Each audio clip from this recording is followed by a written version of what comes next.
Hey, what's up? John Sonmez from SimpleProgrammer.com.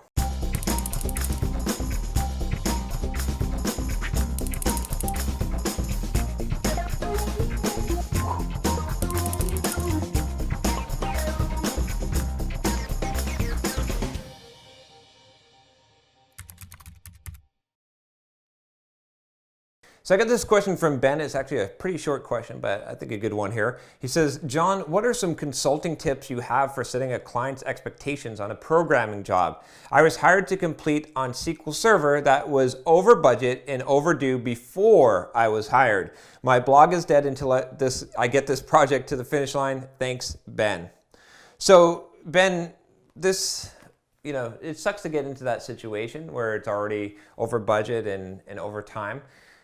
But there's not a lot you can do. I mean, you can try and work like a dog and make up for it, and maybe you'll do that. And maybe when you do get it on time or you significantly catch it up, your client won't realize how hard you worked and they'll beat you up just as bad as they would have if you didn't do that, because they won't recognize your contribution and your effort. So instead, here's what I would propose. Be totally honest and transparent as much as you can, right? So the biggest thing, being an employer now, having people work for me, I'll tell you that the most important thing that I value in an employee is communication skills. It's letting me know what's going on.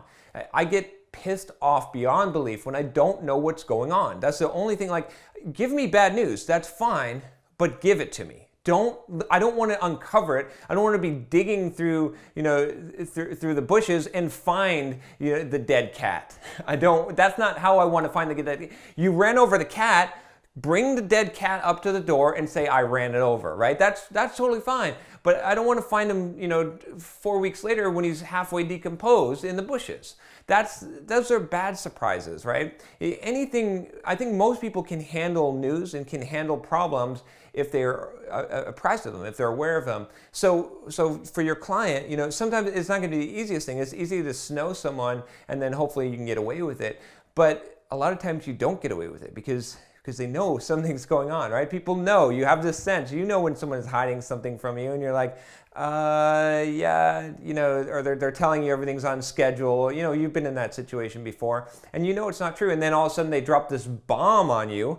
And then that's when your jaw drops to the floor and you get pissed off, right? And you blow up and you drop a bomb on them. But when someone's giving you status all the way and you're like, look, this is where we're at. Honestly, this is the project. This is where we're supposed to be. And this is where we're at. We're way back here, but I'm going to give you status every single day to let you know where we're at and how we're progressing. If you do that, that's going to work out better for you in the long run. Yes, it may be more painful in the short run because someone's going to be pissed off when they find out the truth, but you give them the truth and you keep on giving it to them and you keep them updated and they're going to be a lot more understanding, right? And they're going to know what's possible. Because they're going to have that information. So I would say that really the best solution to this problem is not to work like a ridiculous dog and hope that you can overcome this, because maybe you can and maybe you can't. And like I said, even if you do, maybe they're not going to care and they're not going to recognize that, but instead to give information, give updates always. And just remember this in general, as a general principle, as anyone working for anyone, as an employee, update, give status. I've talked about creating a weekly report, right? I talk about that in soft skills, right? If you haven't checked that out, there's a whole chapter in there that's dedicated to creating weekly reports. And that's because that giving information is really, really important.